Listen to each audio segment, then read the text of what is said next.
हर बार तो हमने के छठ गा बजा के ए तरीका से करबे करेनी जा। हाँ। तो काहे ना अब की बारी कुछ नया तरीका से गा के छठ मनावल जा। पूजो में नया तरीका होला का? हाँ जी, कुछ गाई ना।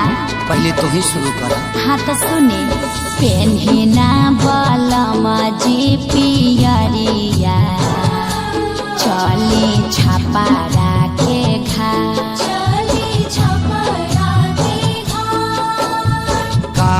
चाही बासा के बहंगिया, बहंगी लेके चलब घाट, बहंगी लेके चलब घाट।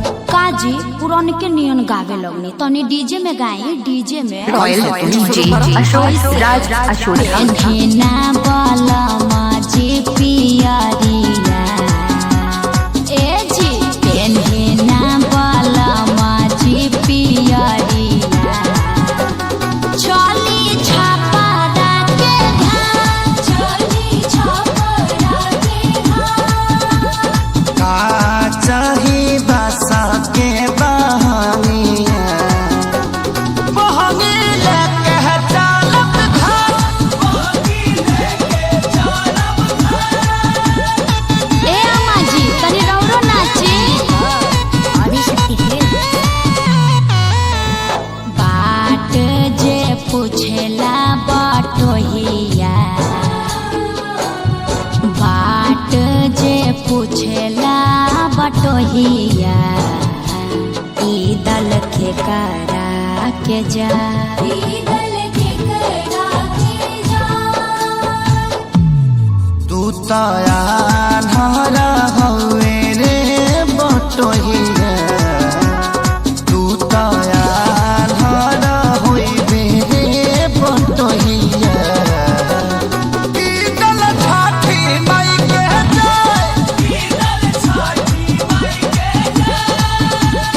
का चाही बासा के बहंगिया, तब बहंगी ना चहका ना जाए, बहंगी ना चहका ना जाए, बहंगी ना चहका ना जाए।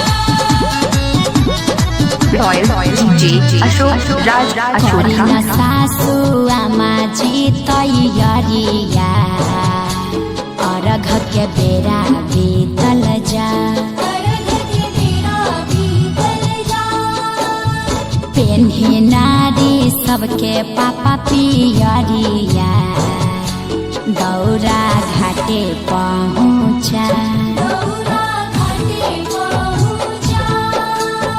मम्मी हम तली थथी घाट पलाका छोले। अरे तू का करे रॉयल डीजे अशोक राज अशोक। छठी घाटे करबे डरामा, ओही जा हो जाई बाबा, ओही जा हो जाई बाबा। यार पापा से बोल, मम्मी मारने की धमकी दे रही है। पापा साफा आतंकवादी होगा, काहे लइकवा के डरोले बड़वा? अरे ना जी, बबुआ पर चटक न जन चलाई है, दिहल हा छठी माई के लाल, दिहल हा छठी माई के लाल। अच्छा ठीक बा, ना मारब, ई तो हमरो पता बाजी। खीर पावन ह छठी मैया, खुश रहो नैहर ससुराल, खुश रहो आंगना दुआर, खेसारी पवन वाले रही प्यार। हे छठी मैया तनी कश्यप जी पर ध्यान देत रही है, विवाद से बचाई है। Royal DJ Ashok Raj Ashok.